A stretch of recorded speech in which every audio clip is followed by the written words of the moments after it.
మిత్రులారా, ఇవాళ ఉదయం 6 గంటల నుంచి ఒక 10,000 సైనిక బలగాలు ఇటు తెలంగాణ వైపు నుంచి అటు ఛత్తీస్గఢ్ వైపు నుంచి కర్రెగుట్టల మీద దాడి చేస్తున్నాయని, కర్రెగుట్టల్లో మావోయిస్ట్ పార్టీ అగ్రనాయకత్వం ఉంది, ఆ నాయకత్వాన్ని మట్టు పెట్టడానికి వాళ్ళు బహిరంగంగానే చెప్తున్నారు, టు ఎలిమినేట్ అని, మట్టు పెట్టడానికి కర్రెగుట్టలను శోధిస్తున్నామని అంటున్నారు. నిజానికి ఇది ఇవాళే ప్రారంభమైంది కాదు. ఒక 10 రోజుల కింద మొదటిసారి పోలీసులే ఒక మావోయిస్ట్ పార్టీ పేరు మీద ఒక పత్రికా ప్రకటన విడుదల చేశారు. కర్రెగుట్ట చుట్టూ మందు పాత్రలు పెట్టాము, కర్రెగుట్ట పైన మేము ఉన్నాము, మమ్మల్ని పట్టుకోవడానికి వస్తే మందు పాత్రలు పేలుస్తాము, జాగ్రత్త అని వాళ్ళు ఒక ఉత్తరం పంపారు అని ఒక ప్రచారం పోలీసులే పెట్టారు. చాలా ఛానల్స్లో వచ్చింది. ఈ ప్రచారం జరిగిన రెండో రోజు ఆదివాసీ యువజన సంఘం అనే పేరుతో భూపాల్పల్లి జిల్లాలోను సుక్మా జిల్లాలోను ఊళ్ళన్నిట పోస్టర్లు వేశారు. మావోయిస్టులారా, మీ అరాచకాలు ఆపండి, మా గుట్టల మీదకి మమ్మల్ని పోనివరా, మీరు మందు పాత్రలు పెడతారా అని. అంటే ఇది పోలీసుల సృష్టి. మొదటి ఉత్తరం పోలీసుల సృష్టి, ఆదివాసీ యువజన సంఘం పేరుతో జరిగింది పోలీసుల సృష్టి. ఆ తర్వాత 2 రోజులకు పార్టీ మేము అటువంటి మందు పాత్రలు ఏమీ పెట్టలేదు, మేము అటువంటి ప్రకటన ఇవ్వలేదు అని ఒక ప్రకటన కూడా ఇచ్చింది. అయినప్పటికీ బహుశా మిగిలిన జిల్లాల నుంచి, కాంకేర్ నుంచి, నారాయణపూర్ నుంచి, దంతెవాడ నుంచి ఇప్పటికే విపరీతంగా కూంబింగులు జరుపుతూ ఎన్కౌంటర్ల పేరుతో బూటకపు హత్యలు చేస్తూ వస్తూ ఉన్నారు. కాబట్టి వాళ్ళందరూ కర్రెగుట్టల్లో దాగి ఉన్నారు అని ఒక అనుమానం పోలీసులకు ఉంది, లేదా భద్రతా బలగాలకు ఉంది.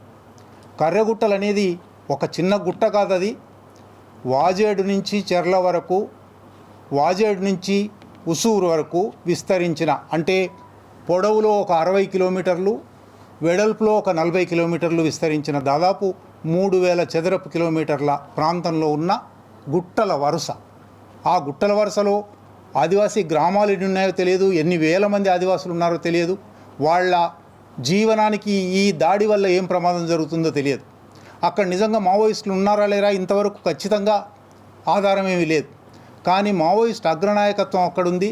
అందులోనూ ఆదివాసులలో నుంచే వచ్చి అగ్రనాయకుడుగా ఎదిగిన హిడ్మా, మడావి హిడ్మా అక్కడ ఉన్నాడు.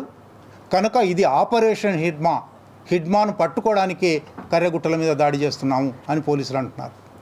ఈ పేరుతో ఆదివాసులను భయభీతావాహానికి గురి చేయడానికి, ఆదివాసులను చంపడానికి, ఆ ప్రాంతంలో ఉన్న ఖనిజ వనరులను కార్పొరేట్లకు అప్పగించడం కోసం ఆదివాసులను అక్కడి నుంచి ఖాళీ చేయించడానికి ఒక ప్రయత్నం ఇది.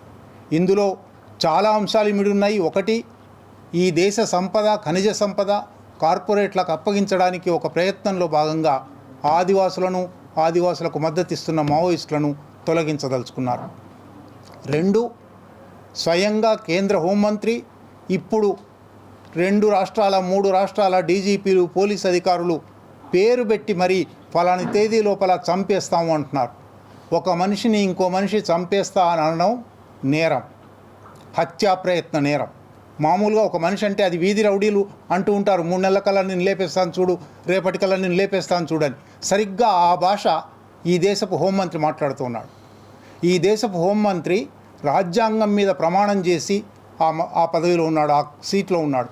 రాజ్యాంగంలో అధికరణం 21 ఏ ఒక్కరి ప్రాణాన్నైనా భద్రతనైనా చట్టం నిర్దేశించిన పద్ధతిలో తప్ప మరొక రకంగా తీసేయడానికి వీల్లేదు అని చెప్తుంది.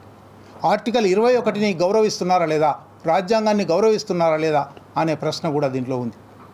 3వ ప్రశ్న, అసలు ఇది మనిషి చంపుతా అనడం, మనిషి చంపడం కూడా కార్పొరేట్లకు మేలు చేయడం కోసం, సేవ చేయడం కోసం అనడం ఎంత అమానుషమైనది. ఇది ఒక రాజకీయార్థిక ప్రశ్న, ఒక రాజ్యాంగ ప్రశ్న, ఒక మానవతా ప్రశ్న. ఈ దృష్ట్యా తప్పనిసరిగా ప్రజలందరూ దీని గురించి ఆలోచించవలసి ఉన్నది. తక్షణమే ఆపరేషన్ కగార్ అనే ఒక పెద్ద సమస్య, సరే దాన్ని ఆపడం గురించి ఆలోచించవలసి ఉన్నది. తక్షణమే కర్రెగుట్టలలో ఇవాళ ఉదయం నుంచి ప్రారంభమైన మారణకాండ, ఇంకా ఎన్ని వార్తలు వస్తాయో సాయంత్రానికి తెలియదు. ఈ మారణకాండకు వ్యతిరేకంగా ప్రజలందరూ గొంతెత్తవలసి ఉన్నది. ఇది కనీస మానవ ధర్మం, కనీస రాజ్యాంగ విధి, కనీసమైన ఈ దేశ సంపదను కాపాడుకునే ప్రయత్నం.